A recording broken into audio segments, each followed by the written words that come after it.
All right, welcome everybody. We're continuing Derech Hashem. If you have a Derech Hashem that you're following along, we are on part 2, chapter 3, number 10. We're continuing from last week. So this section of Derech Hashem, for those of you just joining us for the first time, is talking about why things happen to people. Why do different events befall people? Like we discussed why good things happen to bad people.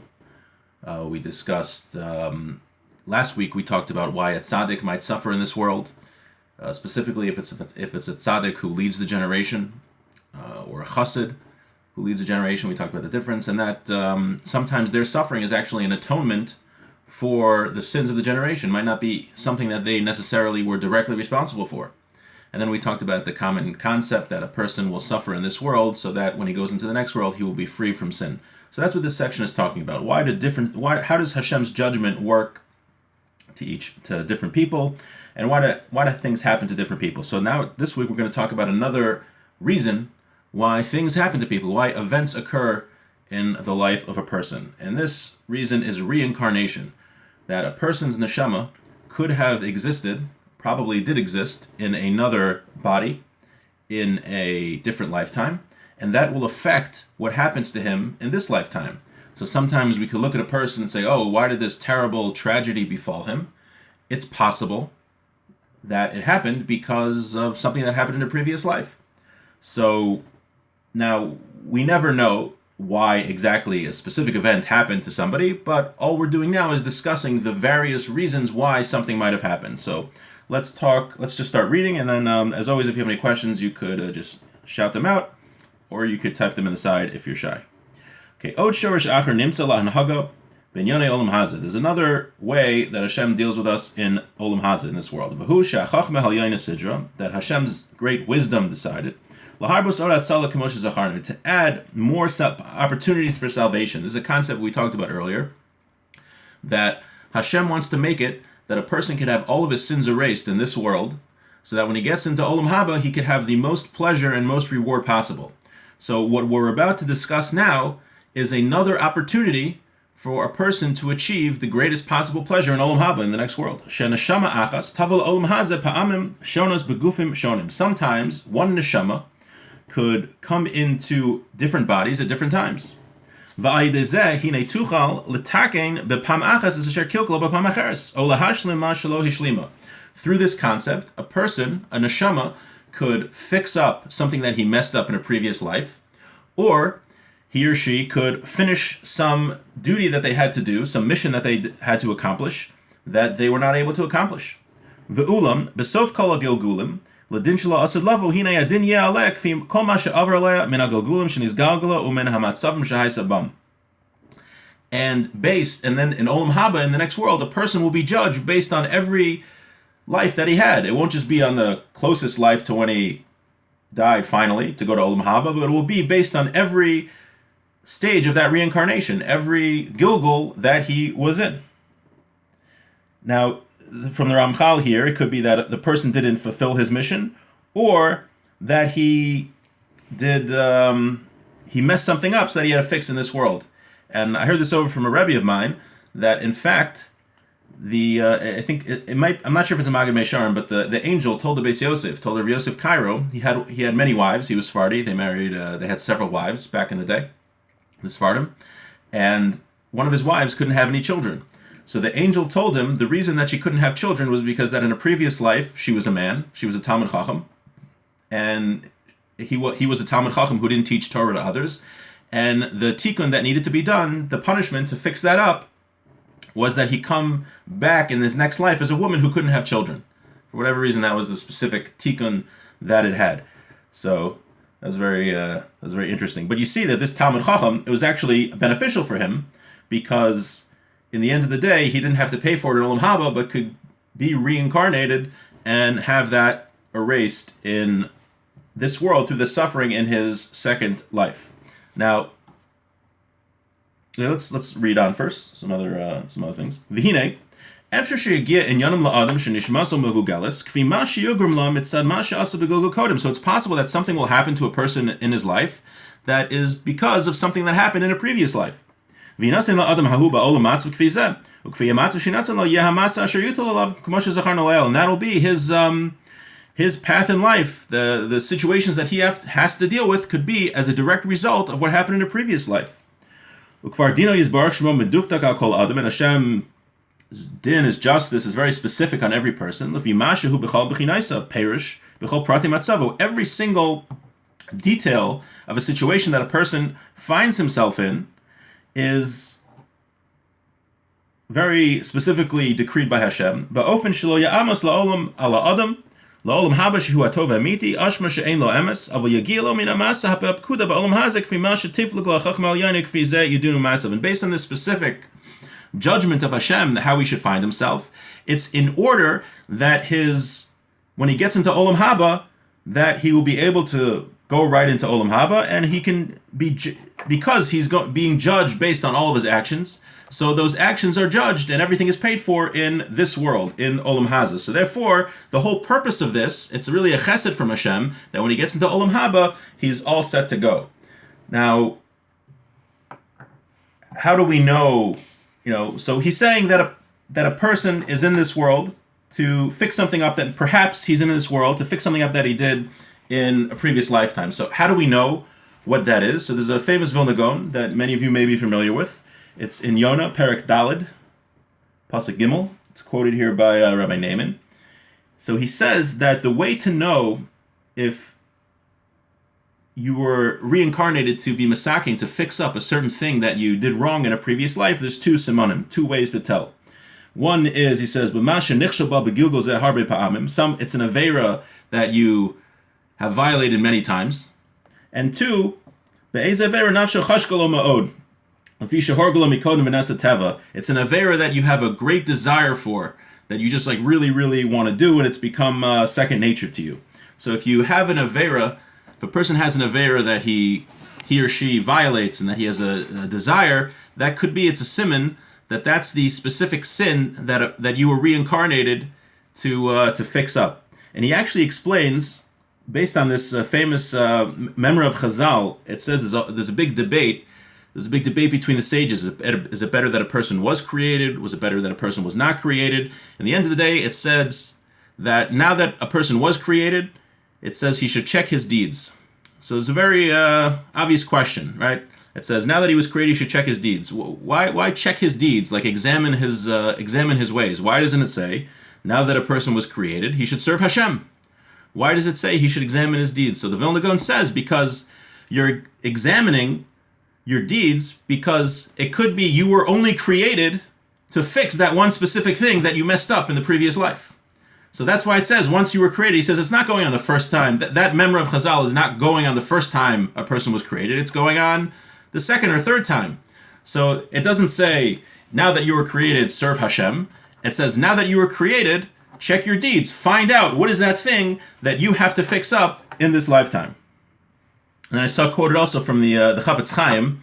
He says a person should never complain that he's poor, for example, because maybe in a past life he was rich, and and he didn't pass the test of being rich. Mesilas Yesharim talks about that when a person is wealthy, there are a lot of yetzaharas, there are a lot of sins that a wealthy person could succumb to that a poor person is not necessarily easily influenced by. So it could be in a previous life the fellow was very wealthy and he didn't use his wealth properly. Perhaps he was haughty because of his wealth. So therefore he came back as a poor person because he couldn't pass the test of being wealthy. So the Chavetz Chaim says a person should never complain about being poor or some bad situation that he finds himself in, because that could be exactly why he was created like that.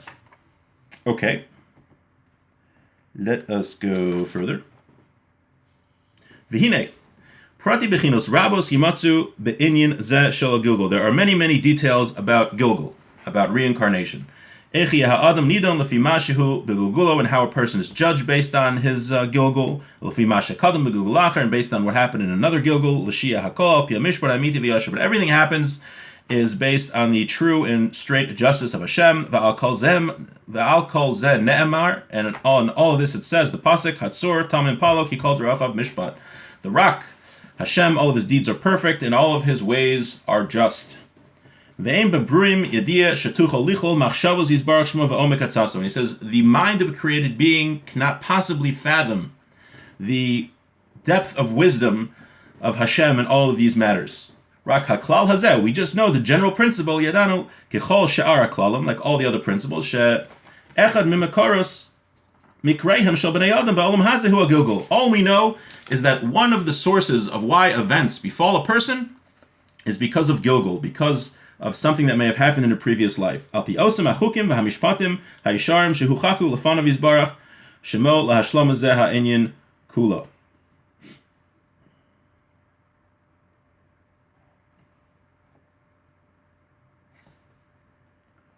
Right, based on all the laws that Hashem set forth.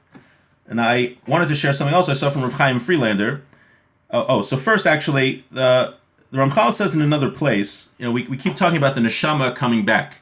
So he says, actually, most of the times, actually, I should start with Rav Chaim Friedlander first. There are 613 mitzvahs. So juxtaposed to all of the 613 mitzvahs, the 613 commandments in the Torah, they correspond to a limb in a person's body. Corresponding to that is a different part of the neshama, a different part of the soul. Now, in general, there are three general parts of the soul. There's the nefesh, that's the animalistic part of the soul. We have a desire to eat, to do physical things. There's a ruach, that's a person's personality. That's the I, who I am is the ruach. And then there's neshama. The neshama is the part of the soul which wants to cleave to Hashem. Now, those are the general parts, but there's more detailed parts. Within the neshama, there are 613 parts of the neshama. Each part of those parts of the neshama corresponds to a limb, which corresponds to the mitzvah of the Torah. So what Rav Chaim Friedlander says is that a Gilgul, a reincarnation, and this is also the Ramchal, this part, is that most of the time the entire neshama is not coming back. It's only the part of the neshama that was corresponding to a certain mitzvah that a person didn't do properly or that needs a tikkun in. So if a person messed up in a specific mitzvah, for example, only that part of the neshama needs to go into to be reincarnated and attached to another neshama. And it could be it's only for a certain time. It doesn't mean that it's there the entire part of a person's life. So it doesn't have to be the whole neshama. And Rav Chaim Friedlander cites an example that the Asari Haruga Malchus, the 10 martyrs during the times of the Second Temple who were brutally murdered by the Romans, Chazal say that was an atonement for the sin of selling Yosef, for the 10 Shvatim, the 10 tribes that sold Joseph into slavery. That the death of these 10 martyrs were a kapar, were an atonement for that. So he says that doesn't mean that the Asar Haruge Malchus, the 10 martyrs, were literally the 10 tribes reincarnated, that it was literally them. It just means that whatever part of the neshama of the 10 tribes that needed a tikkun were reincarnated in the Shvatim, and they had their tikkun through the 10 martyrs. That's what he says.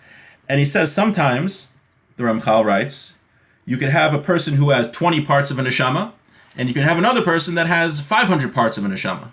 So, and he writes that also, don't think that the person who has 20 parts of a neshama is less alive than the person who has 500 parts. That's not how the neshama works.